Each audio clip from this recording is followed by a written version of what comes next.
Sadgurunath Maharaj Ki Jai, and welcome to Jagadambe Reads the Holy Books of India, ShrimadBhagavatam166.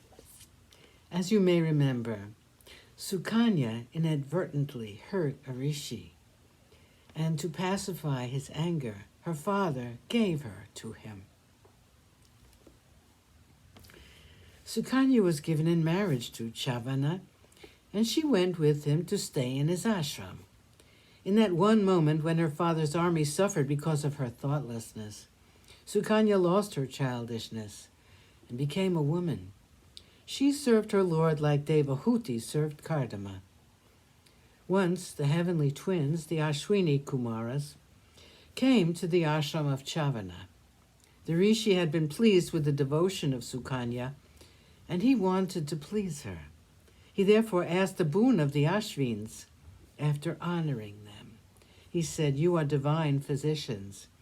Because of the fact that you are professionals, the Devas do not give you a share of the soma during the yagnas.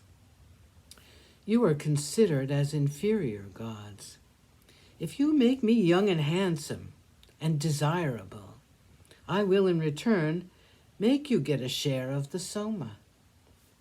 The twins were thrilled at the thought of the rise in their status and promised to give him youth.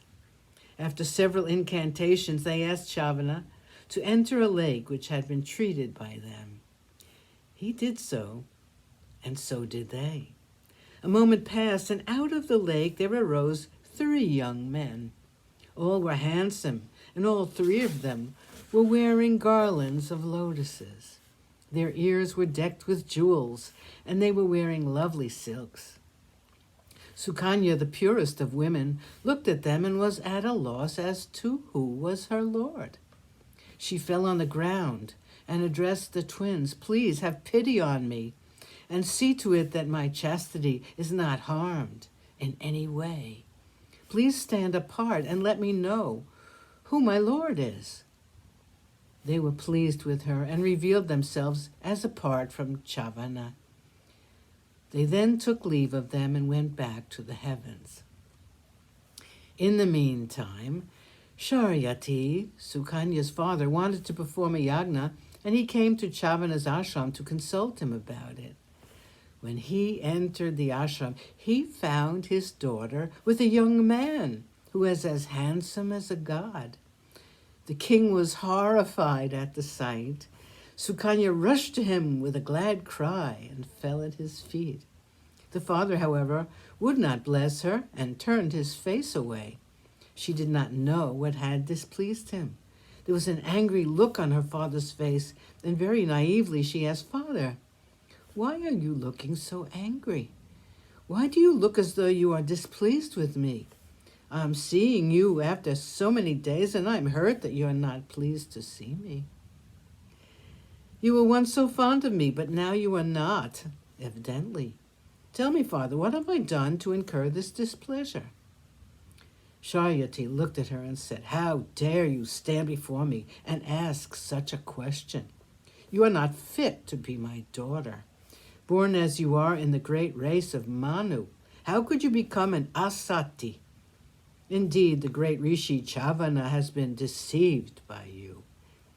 I'm surprised that he has not cursed you. How could you be so shameless? You are living in sin with this young man, and you ask me to bless you even after I have seen you with him? You are not my daughter anymore. I do not want to look at you." He turned away. A peal of ringing laughter, which sounded like silver bells tinkling, made him pause. He turned round and looked at her in surprise. The young man joined in the laughter.